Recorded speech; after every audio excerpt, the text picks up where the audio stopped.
We used to worry that population, too many people, would destroy the environment.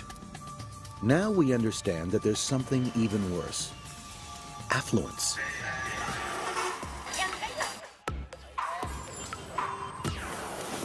China is the world's biggest country, and as it becomes more and more affluent, it will overtake the United States to become the world's worst polluter. China uses more steel than the United States. China consumes far more grain than the United States. China, was once 1 billion poor people, but China is no longer a poor country. China may soon be the world's largest economy, with a middle class of 300 million people. All consumers reaching for the good life, shopping, buying, and even driving in record numbers. For many, it's the ultimate dream. But unless China cleans up its act, the dream could become an environmental nightmare, with a poisoned atmosphere, a world of dying forests and disappearing wildlife, flooded and baked by the searing heat of global warming. China is at a crossroads, and decisions made here will affect everyone on the planet. As the most populous country in the world, the future of China's environment will play a big role in determining the future of the world environment. Can this Asian giant pull back from the brink before it's too late? World in the Balance. China revs up, right now, on Nova.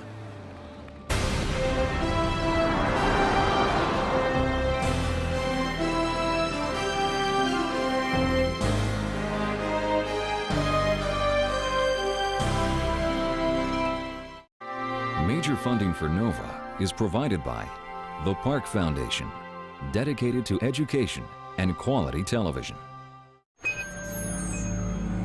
Science. It's given us the framework to help make wireless communications clear. Sprint is proud to support Nova.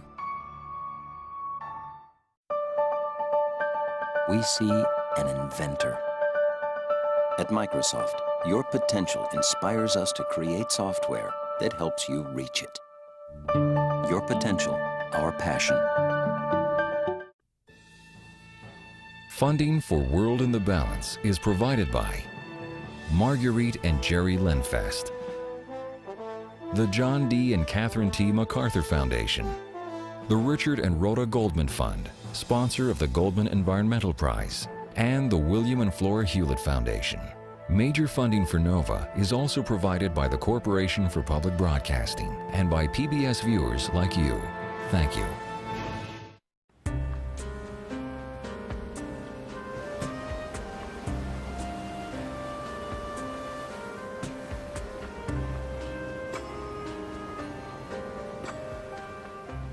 Along the Rocky Coast in Washington State, a steady wind blows in from across the Pacific.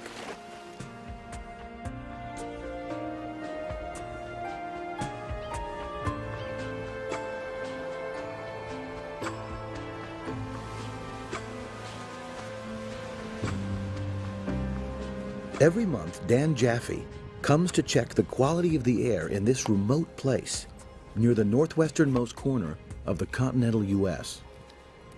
We started the station to try to understand what's the quality of the air that's blowing into the United States. And this would be the air that comes in, and then we add our own local pollutants to it. The results were surprising. He and his team expected pristine ocean winds, but their filters revealed a witch's brew of industrial poisons. A single canister like this could contain sulfur and mercury in varying concentrations, even killers like PCBs and DDT. Most of the time, the concentration of these pollutants is fairly low, but once in a while we get these large pulses of pollution that can get transported all the way across the ocean. The findings didn't seem to make sense. Air quality has been steadily improving over the last few decades. So where was the stuff in these filters coming from? To find out, Jaffe built a flying laboratory, an airplane loaded with sensitive instruments, able to sniff the prevailing winds in search of chemical clues. After dozens of flights over the ocean, Dan and his team constructed a detailed computer model that decisively fingered the culprit: China. From 3,000 miles away, its pollution was reaching West Coast cities like Los Angeles and San Francisco, cities that had already spent billions cleaning up their own air. But there's another problem that the US and China share. In America, our love affair with the automobile has helped make the US the world's biggest emitter of carbon dioxide, a greenhouse gas that's produced when anything burns. Many scientists believe that carbon dioxide in the atmosphere is causing the Earth to become overheated with dangerous and unpredictable storms. And now, China is following in America's footsteps. By the year 2030, China could match the US in carbon emissions. If so, the two countries would contribute more to global warming than all other nations combined.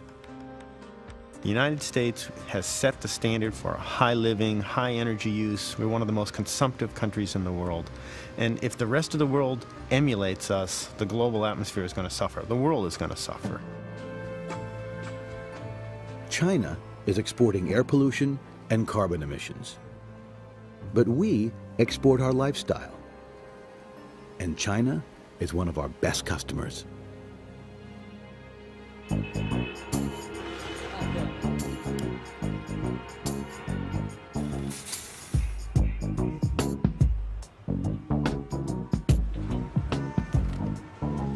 A winter morning in Beijing. The air is thick with what looks like fog, but it's not fog. The air in Beijing has been getting worse. It's mostly comprised of smoke, not fog. Urban haze is different than fog, which has water vapor, while this pollution doesn't. It's no secret where this smog is coming from. Even at 7:30 in the morning, the streets are already jammed with automobiles. 10 years ago, bicycles ruled these roads. But today, they're being forced aside. And that's just one change. Over the course of just a few short decades, the entire city has been utterly transformed into a modern megalopolis, home to over 13 million people. And other Chinese cities have grown just as dramatically. In the last 2 decades, more than 100 million people have moved from the countryside into urban centers, making this the largest migration in human history.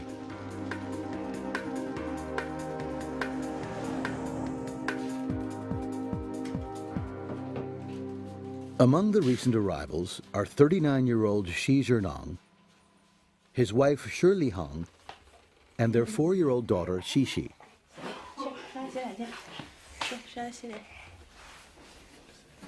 The family had been living near Xi Zhenong's provincial hometown in southwestern China.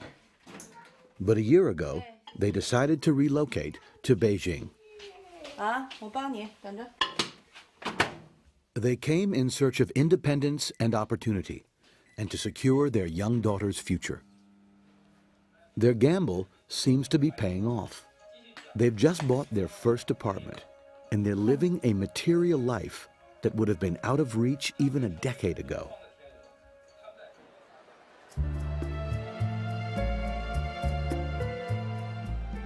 Not only do they have cash in their pockets, but they also have plenty of places to spend it. Shopping malls like this one are springing up all over China. Here, everything a consumer could possibly want is for sale. From the latest in personal grooming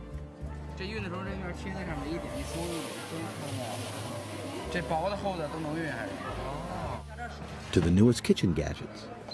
它这加水的目的就不出渣子了，打完之后特别细，一点渣子都没有。然后呢，拿这个刀把它放上来，把它放平，把它拧紧了。这个呀，对于开关，你得把它放平了，拧紧了，来这么着。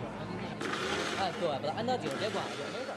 Rising affluence does presume that people want more and more things, and it's a conveyor belt. It doesn't stop at any finite point. Used to be that the Chinese had what they call the 5 big things they all wanted. You know, it was a radio, a sewing machine, and a bicycle. If you got those 5 big things, you know, you were considered at the top of the food chain. But now there's no limit to it. You know, after you get the car, then you want the house and the TV and the satellite dish and then to travel, and, you know, it goes on and on and on. The world has never seen a country get so rich so fast. According to the Chinese government, the economy has grown at the red-hot rate of 8% every year for more than 20 years.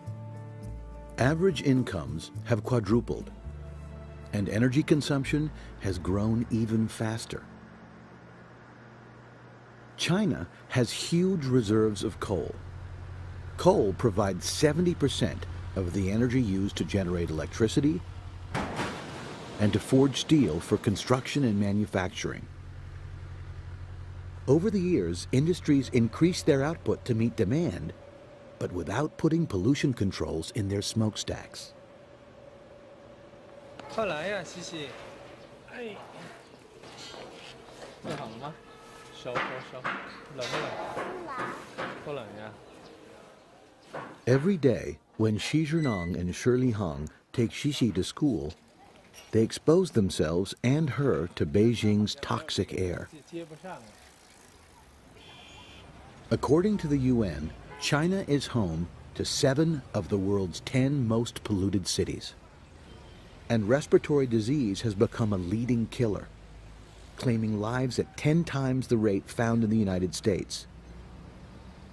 Even on what looks like a clear day, the air contains particulate dust, sulfur, lead, carbon monoxide, and other poisons. Right now, that's the price of living in China's most economically advanced cities. I worry about my own child growing up in this city. All she can see are gray skyscrapers under the gray sky. Sometimes I think that I don't belong here. But I'm living here because I really think it is best for my family.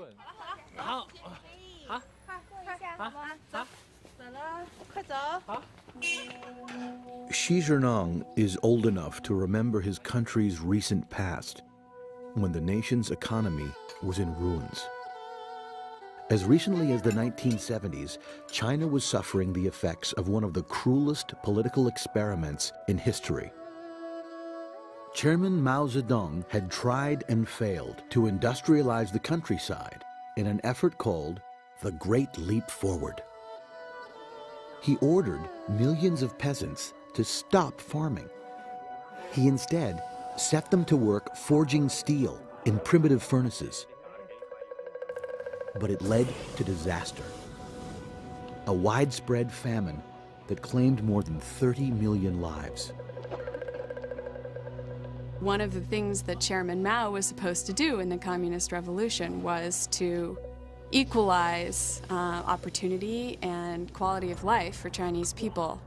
And by the end of the Cultural Revolution, China was as poor and impoverished as perhaps it had ever been. Then, in 1979, things began to change. A new pragmatic leader named Deng Xiaoping came to power. Deng needed to find a way to feed 1 billion people. He decided to rein in population growth, no matter what the cost. He imposed a draconian new policy called the one-child rule. Under the plan, most Chinese families were restricted to a single child. The policy outraged human rights groups as stories of forced abortions and sterilization began to leak out. But the leadership was determined to head off both a human and a political disaster. If the population gets to be too large, there will be a famine.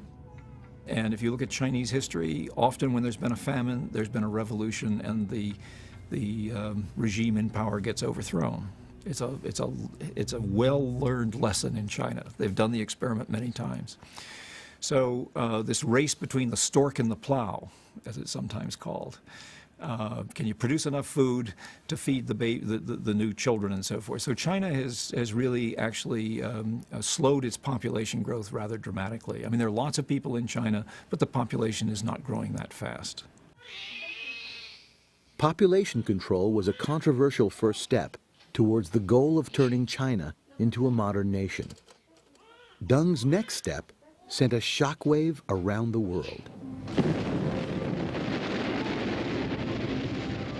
He set out to dismantle the communist economic system, abandoning the revolutionary ideals that had brought him to power. The Communist Party of China announced a surprising new policy. To get rich is glorious.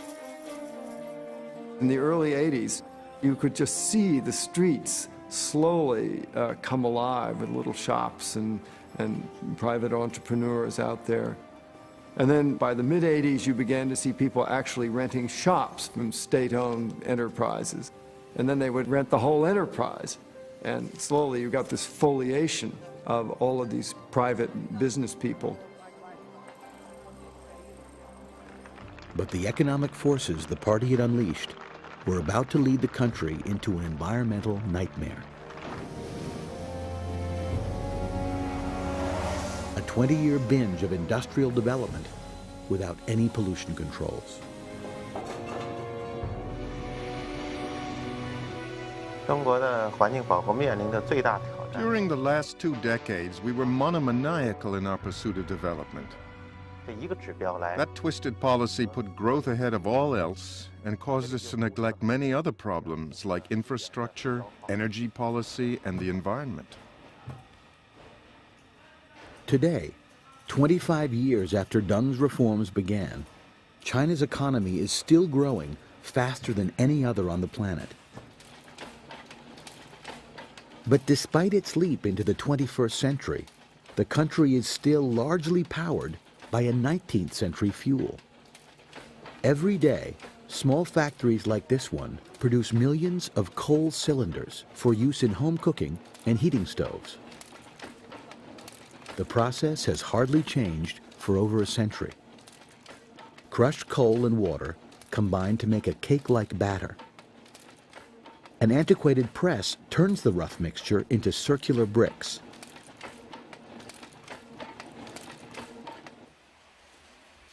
After drying, they emerge at the other end of the line. When an order comes in, a waiting messenger loads up his trike and heads out to make a delivery.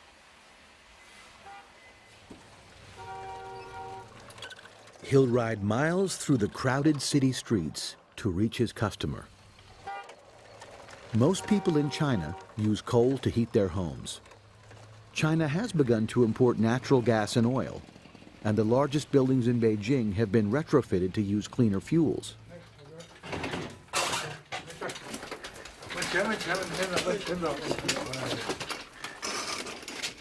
Today's customer, Mr. Wen, a retired school teacher, prefers coal because it's cheap. Just 2 loads like this one will heat his 3-room house for the entire winter for around $50.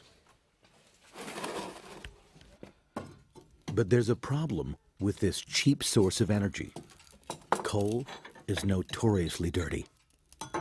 Burning it releases sulfurous smoke filled with poisonous chemicals.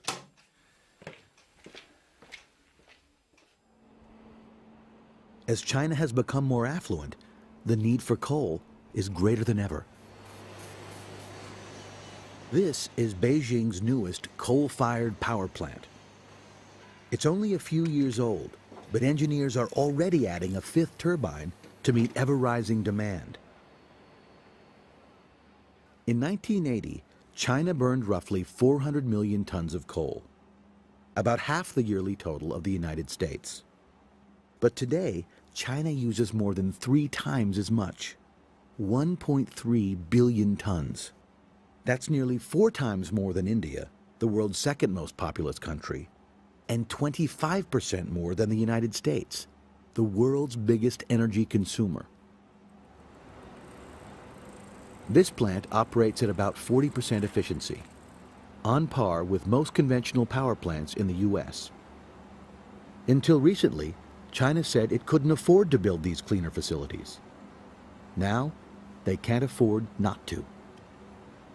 The estimates of the Chinese themselves are that they're losing something in the range of 6% of their GDP to the public health costs from pollution, lost productivity, costs of health care and so on associated with pollution. They already know they have to fix it. The cost of confronting the country's legacy of pollution can be very high. This is the entrance to Capital Steel, China's third largest producer. Steel is an essential commodity. Without it, the Chinese economy would grind to a halt. Like electricity, steel production depends on coal. For decades, Capital Steel was one of the biggest polluters in Beijing, until recently. In a rare and surprising move, the government ordered the company to install costly new pollution controls and to close an aging furnace, reducing steel output by 20%. What's standing behind us now is the abandoned former #1 steel factory. At the beginning of this year, we followed the government's order to close it down because the facilities were relatively backward. It was very difficult to make this transition. Across China, the government has begun to close down factories that are too polluting, putting many people out of work. Although it's hard to predict, these closings may be a sign that China is moving into a new phase in its development, following a well-known path called the Kuznets curve. In the 1950s, economist Simon Kuznets was charting the relationship between industrialization and the environment. He noticed that when countries first industrialize, pollution levels rise. As the process of modernization continues, levels eventually peak and begin to decline. He theorized that rising affluence plays a role. A more well-to-do population demands a cleaner environment. When a country reaches a critical level of affluence, pollution levels drop. England, the United States, Germany, and Japan all followed this pattern. Most observers believe that China will eventually reduce industrial pollution.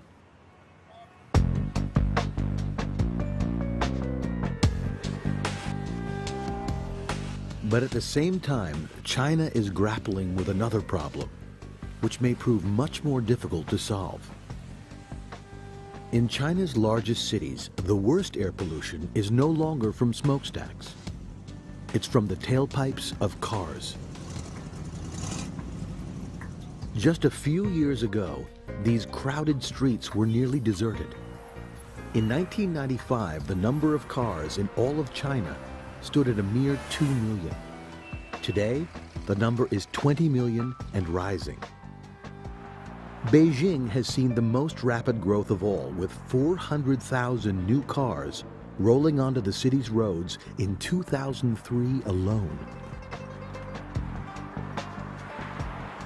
The car is the beating heart of this whole sort of consumer culture that China has become enamored of.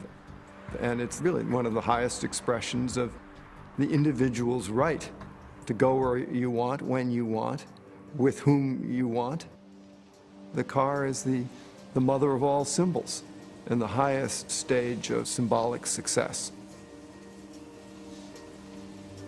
Today, it's increasingly hard to find a middle-class Chinese consumer who doesn't own or want to own a car. Xi Zhenong and Shirley Hong moved to Beijing to start their own business. He's a photographer and she's a writer. Together, they produce films about wildlife in China. 所以就很近嘛，我离它的距离就是那么2米多嘛，就2米左右嘛，是都没有2米1米多。 These two are more environmentally conscious than most Chinese, but even they are talking about buying a car. Shirley Hong is the driving force behind the decision, so it's her job to shop for the family car. 你好，请问您去哪里？那个亚运村汽车交易市场。啊，好的。乘客您好，欢迎您乘坐北京出租汽车，并对我们的服务进行接收。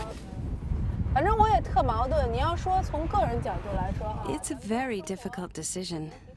We've saved some money, and there are financing plans available, so we can afford to buy a car.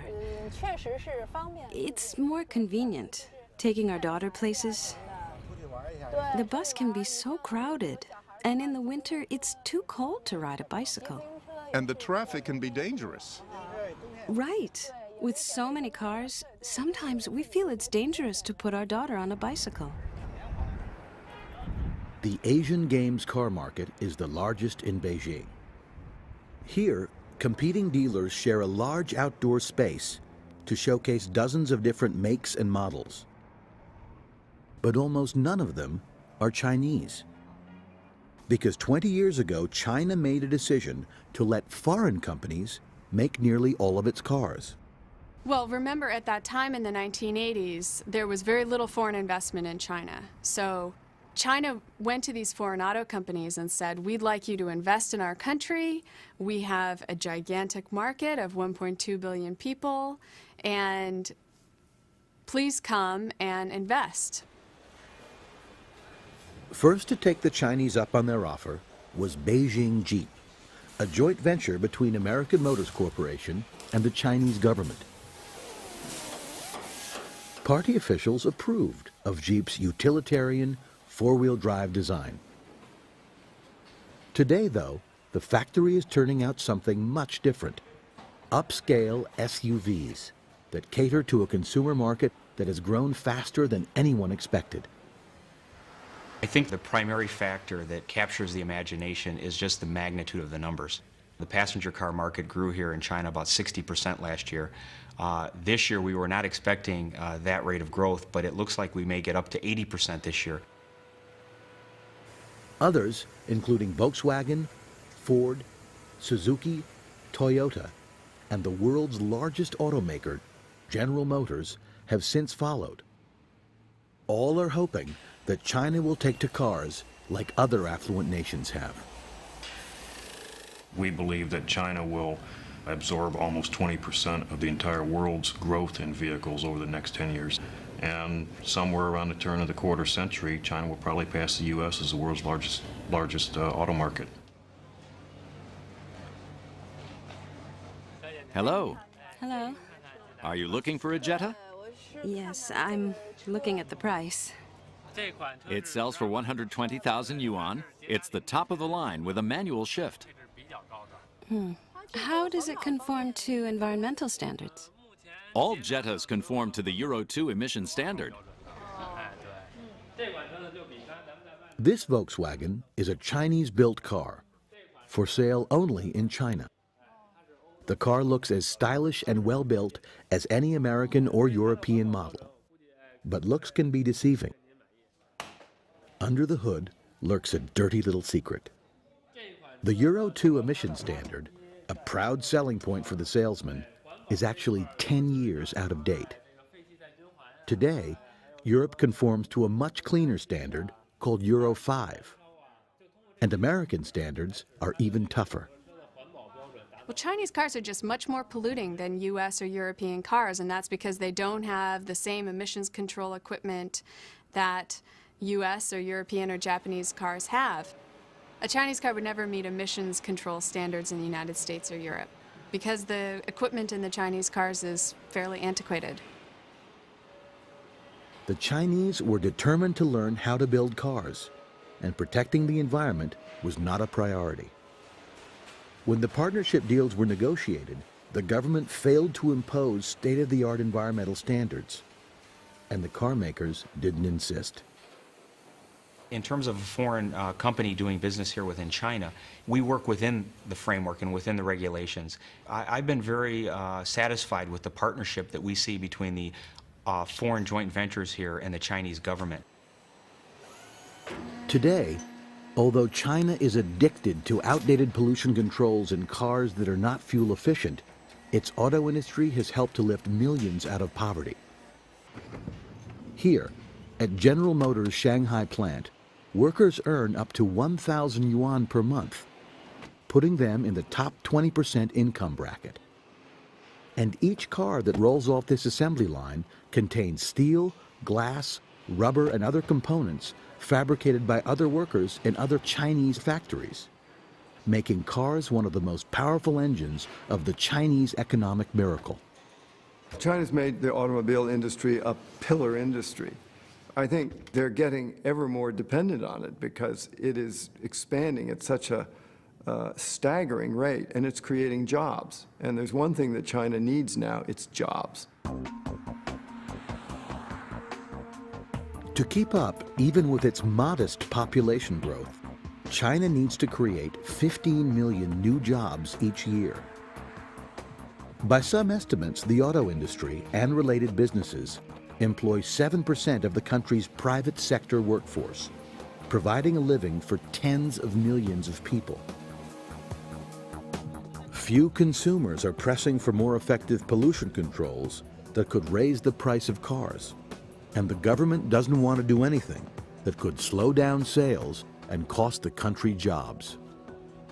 The challenge of jobs and employment, I think, is one of the biggest headaches for the Chinese government. In fact, it's their biggest nightmare. They're so concerned about social stability, avoiding chaos, keeping the system together. You have in the cities tens of millions of former state workers now losing their jobs, very resentful.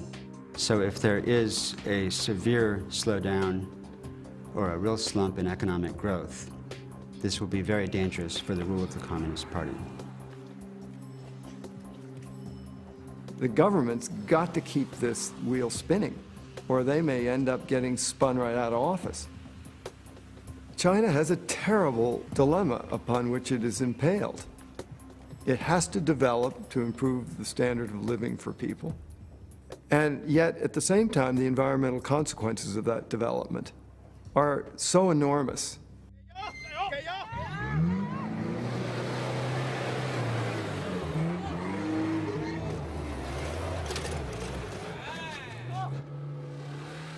Every month, Beijing's 4x4 Club welcomes new members. Today, a half a dozen rookies are learning how to gun 3 tons of Jeep up a vertical embankment. 咱们就上车，能开的咱们就开。如果你觉得你开不了，你在旁边等我一会儿。千万得记住啊，用4轮驱动的，最好用低速。 Chinese consumers appear to be taking to gas-guzzling SUVs much as Americans have, without much concern about the environmental consequences. When we look at the SUV market in the U.S., I think the market share is about 20 to 25% of the total market. Here within China, the SUV segment is just beginning to expand. We see the SUV segment over the next 5 to 10 years more than doubling from the point we are today. If there were as many cars per person in China as there are today in the United States, China would have 800 million plus cars, which is 4 times more than we have in the United States today. In the year 2000, the Chinese government used its absolute authority to ban leaded gasoline in a single stroke. The government could act just as decisively with emission standards, but so far it is taking a gradual approach. But even the strictest standards cannot prevent an internal combustion engine from producing carbon dioxide as a byproduct of burning gasoline. And that means that China, considered the #2 contributor to global warming, could become #1. 20到2030年期间。 We estimate that between 2020 and 2030, China's emission of carbon dioxide will probably increase greatly. By then, it will be hard to tell who is the largest emitter, China or the United States. China's economic miracle can only be sustained if it expands beyond cities to include the vast rural countryside.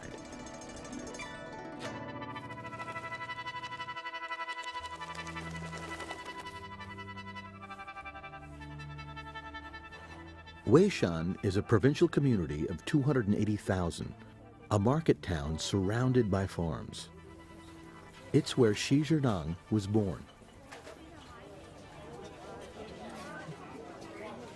The town is steeped in history, with 14th century architecture that dates back to the Ming Dynasty.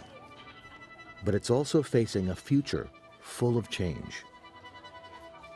With the fast development China has seen in recent years, with the need for economic growth and improvement of people's living standards, China's cultural heritage is disappearing rapidly, although not so rapidly here. I know that even as I feel happy to be able to see these ancient structures, the town has problems in that many people here are very poor. In rural China, hundreds of millions of people lack basic conveniences, like indoor plumbing, and in some places, electricity. But the consumer culture is slowly making inroads here. The government, in part, is relying on what we used to call trickle-down economics, that if some parts of the country get a lot richer and some people get rich and invest, that the benefits will trickle down to the rest of the people.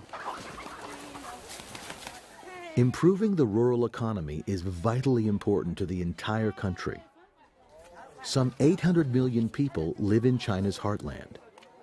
Increasing the disposable income in the pockets of so many people would not only lift them out of poverty, it would be a powerful stimulus to propel the nation's economy into the future.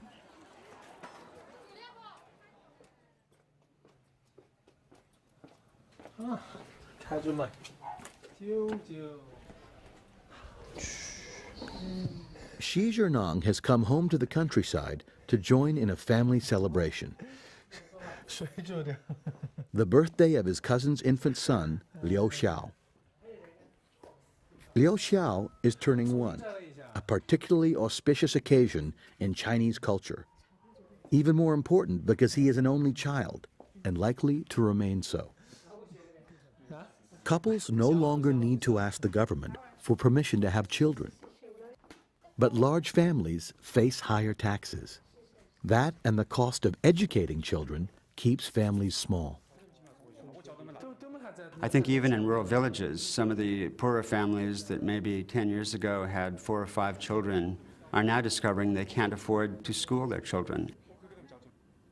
And so while some may prefer to have 2 and there's still some preference to have a son, many families are accepting quite willingly that they will have 1 child.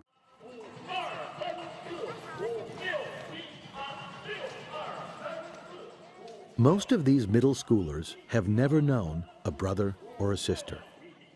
As a result, they've enjoyed a higher standard of living. These kids watch TV and know what life is like in other places. Many of them will eventually move to a city, abandoning a way of life which has become too difficult.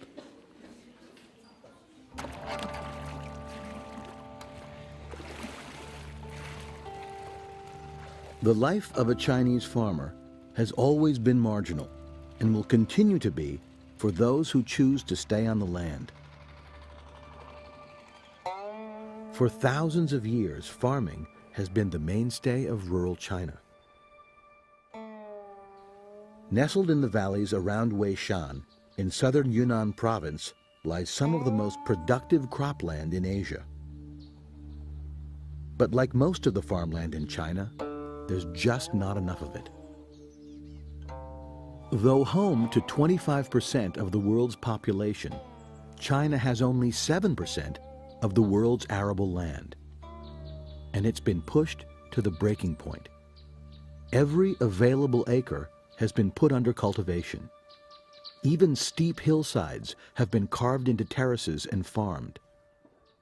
Right now, too much of rural China is being farmed.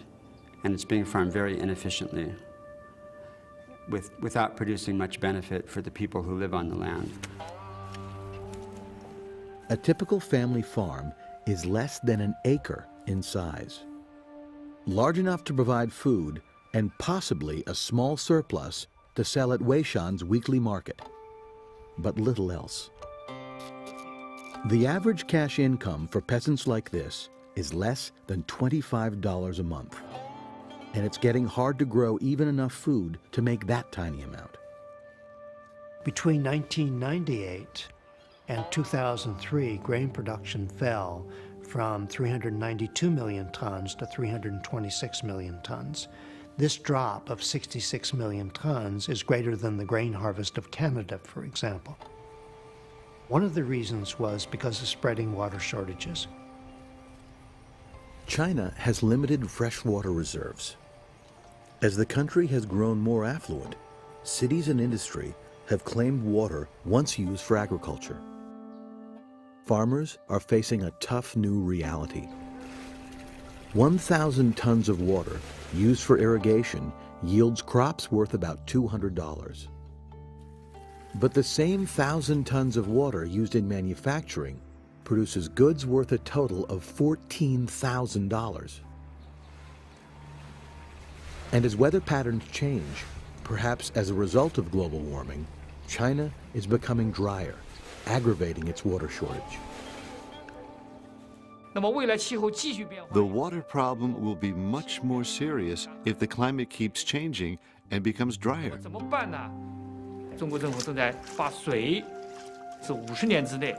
Then what will we do about it?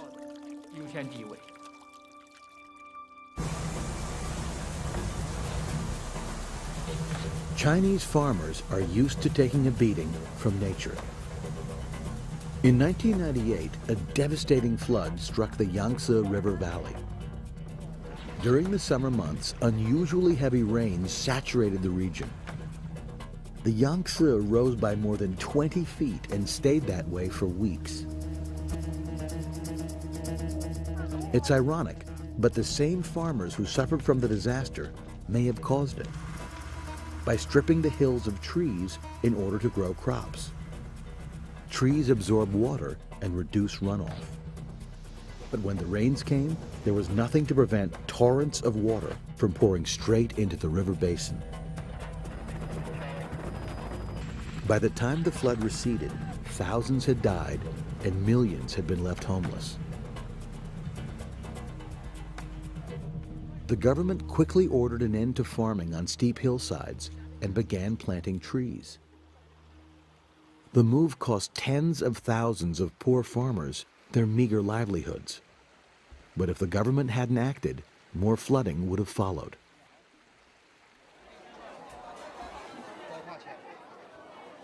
At the same time that crop yields are shrinking, China needs more food than ever because rising affluence has led to a richer diet.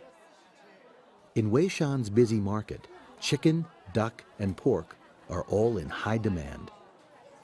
Meat consumption has risen by 400% in the last 20 years.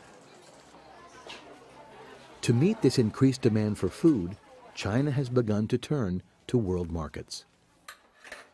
I think within the next 2 years, there will be a long line of ships stretching from the United States across the Pacific to China, loaded with grain, probably with 2 or 3 ships leaving every day.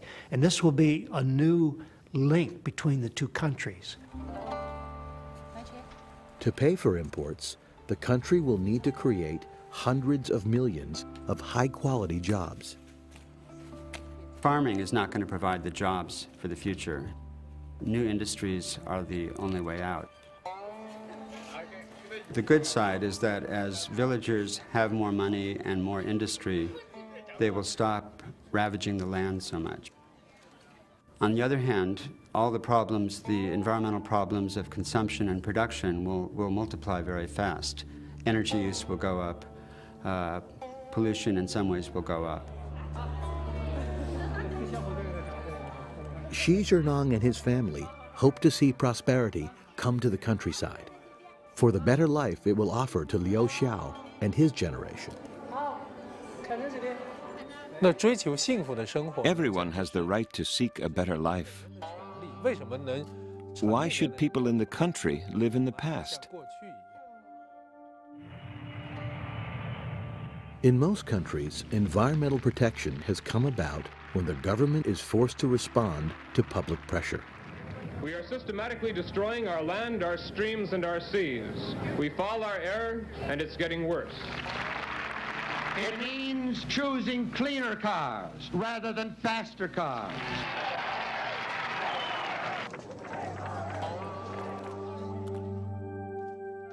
China has an environmental movement mostly made up of students, but it's rather small and timid. For all its economic advances, China is still ruled by the Communist Party, with limited tolerance for dissent.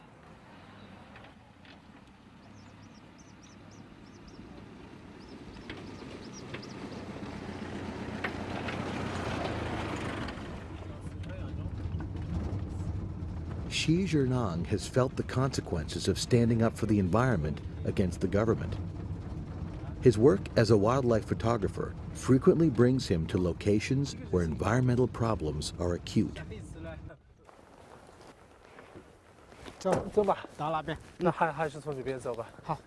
Today, he's in the Wanglong Forest Preserve, China's oldest protected area. He and his guide are hiking up to 10,000 feet.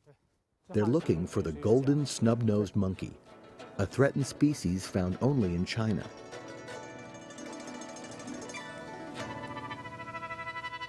For more than a decade, Xi Jinping has been studying and filming these elusive animals in their alpine habitat, which has been decimated by logging. In 1992, when I started filming golden snub-nosed monkeys in Yunnan, commercial logging was still going on. So every time I lugged my gear onto a bus and headed north, what we passed most often were trucks full of logs, dozens of trucks, even within a single day. At the time, Xi Jinping was working for the Forestry Bureau. He knew much of the logging was illegal and that poachers used logging roads to gain access. But when he spoke up against it, he was fired from his job. Undaunted, he continued to work on his own. And after nearly 10 years of effort, he and his wife released a film that graphically showed the plight of these threatened primates.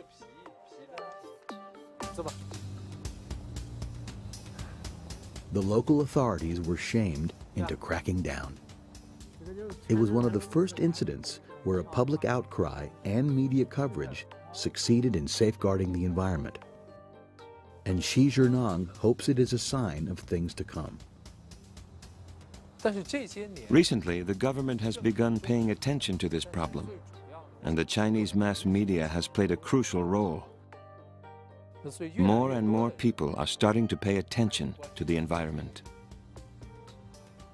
But even as China is beginning to see the light on the environment, some policymakers question whether a nation in the throes of new development should be held to the same standards as the industrialized countries, especially when it comes to carbon emissions and global warming.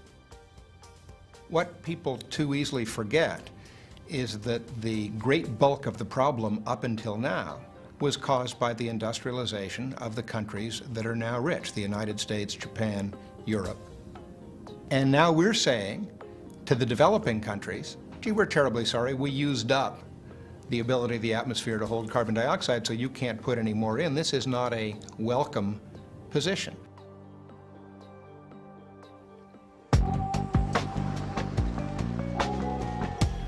The fastest growing burden on the atmosphere in both the US and in China comes from transportation. In crowded cities, mass transit would seem an obvious choice. Beijing has a brand new subway, but it's small and inconvenient. It has 100 kilometers of track, but to serve the entire city, it would need to be many times larger. But there's little public interest in mass transportation. China has fallen in love with cars. And even though the Chinese government has yet to mandate such basics as fuel economy standards, there is already talk of leapfrogging the technologies of the past. We don't want to follow the old path taken by the advanced countries, in which traditional gas-powered cars dominate the market. Therefore, the government has attached great importance on developing new power systems, especially innovations such as fuel cells, and on having an impact within the auto industry. Let me say a few words about how this car works. It's a high wire. High means hydrogen. It's powered by a hydrogen fuel cell. Wire means drive-by wire. All controls such as steering, turning, and accelerating are executed electronically. Okay. Ready? In Beijing, General Motors is showing off its hydrogen-powered concept car. Highwire has no internal combustion engine. The auto is powered by a fuel cell, a device that uses hydrogen to generate electricity. It doesn't require a drop of gasoline. The only emission is water, pure enough to drink. But no one knows where the hydrogen will come from.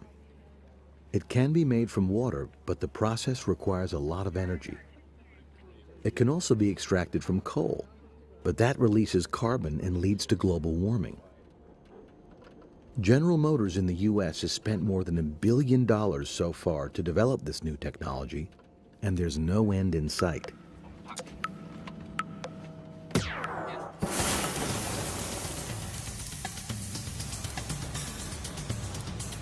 China, with its massive population and fondness for cars, potentially offers a huge market for any company that can help it out of its environmental dilemma. But will the government create incentives through regulation? If China introduced the toughest environmental standards in the world, no foreign auto company would walk away from 1.3 billion people and the second largest economy in the world.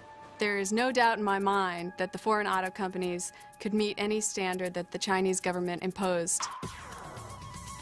For now, fear of job loss has made the government slow to enact protective laws. To some degree, this is a tug of war between the people in charge of the economy and those advocating for environmental protection. Where's the balancing point between these two? No one's found it yet. If China follows historical example, it will likely find a way to clean up its local air pollution. But as China grows in affluence, it joins the company of nations that seek the keys to solving a far more daunting problem: global warming. Between the United States and China, both of our countries need to diversify our energy sources, working on energy efficiency technologies like hybrid automobiles that can get far more miles per gallon, working on advanced renewable energy technologies, advanced nuclear technologies, fossil fuel technologies that can capture the carbon and keep it out of the atmosphere. All of that is a challenge not for any one country. It's a challenge for the whole world to confront and surmount together. On NOVA's website, delve deeper into the issues raised in this program. Hear more from the experts, test your understanding of global trends, learn how you can get involved, and more. Find it on pbs.org.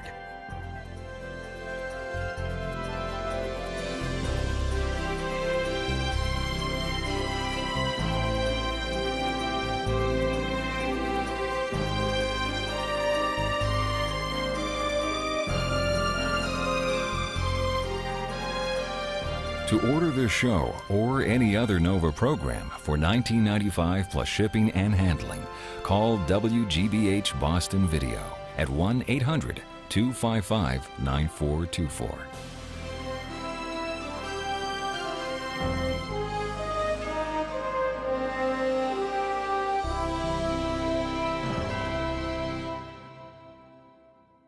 Nova is a production of WGBH Boston. Major funding for Nova is provided by the Park Foundation, dedicated to education and quality television.